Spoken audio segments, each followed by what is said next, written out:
मध्य प्रदेश में राज्यसभा के लिए मीनाक्षी नटराजन का नामांकन निरस्त होने के बाद कांग्रेस के कद्दावर नेता विवेक तन्खा ने भाजपा पर पलटवार करते हुए कहा कि पहले वोट चोरी होती थी, अब सीट चोरी हो रही है। उन्होंने कहा कि भाजपा ने गलत तरीके से राज्यसभा की सीट को अपनी तरफ खींचा है, जो सरासर गलत है और इसे हम जीत नहीं कहेंगे। सेक्शन 33A में साफ लिखा है कि कोई भी FIR आपके अगेंस्ट होती है या चार्ज होती है तो आपको डिक्लेयर करनी होती है। आइए सुनते हैं कांग्रेस के नेता विवेक तन्खा क्या कहते हैं।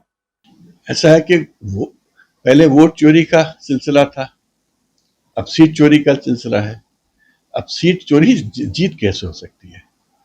तुमने गलत ढंग से किसी सीट को अपने तरफ खींचा है तो उसको मैं जीत नहीं मान सकता, वो उसको मैं हार ही मानता हूँ।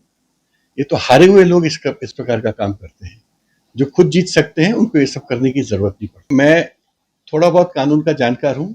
इस प्रकार के मुकदमे में सुप्रीम कोर्ट, हाई कोर्ट्स में कई दिनों से लड़ रहा हूँ।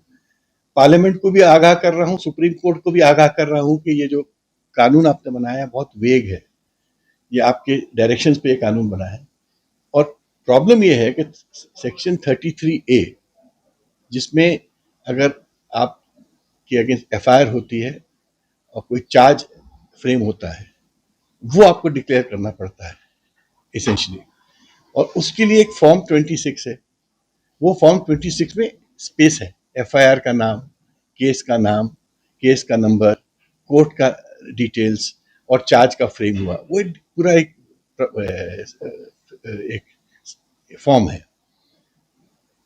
वहां पर इस प्रकार की कंप्लेंट, जो एक प्रकार से अनरजिस्टर्ड कंप्लेंट है, जिसपे कोई केस रजिस्टर्ड नहीं है, ना कोई कॉग्निजेंस लिया गया है, मात्र आपके उत्तर के लिए भेजी गई है कि आप इसको मानते हो, स्वीकार करते हो कि नहीं। और जिसको उन्होंने अस्वीकार किया उसके लिए कोई कॉलम नहीं है। मतलब अगर आपके केस कोई केस रजिस्टर्ड नहीं है, उसके लिए कोई कॉलम नहीं है। और दुनिया में कोई आरओ ये काम नहीं करता जो मध्य प्रदेश के आरओ ने काम किया। इसमें कोई बहादुरी नहीं है, मैं उसकी निंदा करता हूं। और इस आरओ ने इस प्रदेश को और इस देश को अपने कार्य से शर्मसार किया है। कानूनी तौर पर इसको किस तरह आप कुछ नहीं है। उसके बाद इलेक्शन पिटीशन, हम लोग इलेक्शन कमीशन के सामने गए, हम लोग ने उनको कन्विंस किया कानून में। मैं थे, सिंघवी साहब थे, दोनों ने आर्ग्यू किया था और हमने उनको कानूनन ढंग से बताया कि जो हुआ गलत है। 2 दिन तक वो ऑर्डर पास नहीं कर पाए।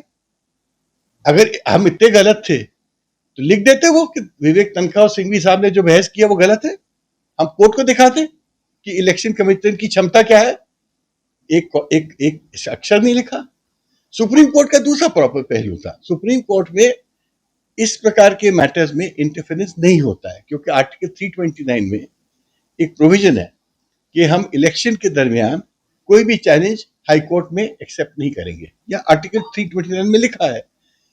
मोहिंदर सिंह गिल में एक पैराग्राफ है कि नहीं, कुछ रेयर परिस्थिति में आप कर सकते हो, जैसे कि एक ही पार्टी के सब कैंडिडेट्स आ गए तो फिर प्रजातंत्र ही खत्म हो रहा है। तो हम उसको उस रेयर कैटेगरी में ले जाने की कोशिश कर रहे थे, बट सुप्रीम कोर्ट ने हमारी बात नहीं मानी और उन्होंने कहा नहीं, आपको चुनाव याचिका क्या के रास्ते से जाना पड़ेगा। तो अब कोई भी कैंडिडेट या वोटर, मतलब MLA, चुनाव याचिका लगा सकते हैं और मुझे पूरी उम्मीद है जरूर लगाएंगे। और जब हमारी जरूरत होगी तो हम लोग उसमें भी मदद करेंगे।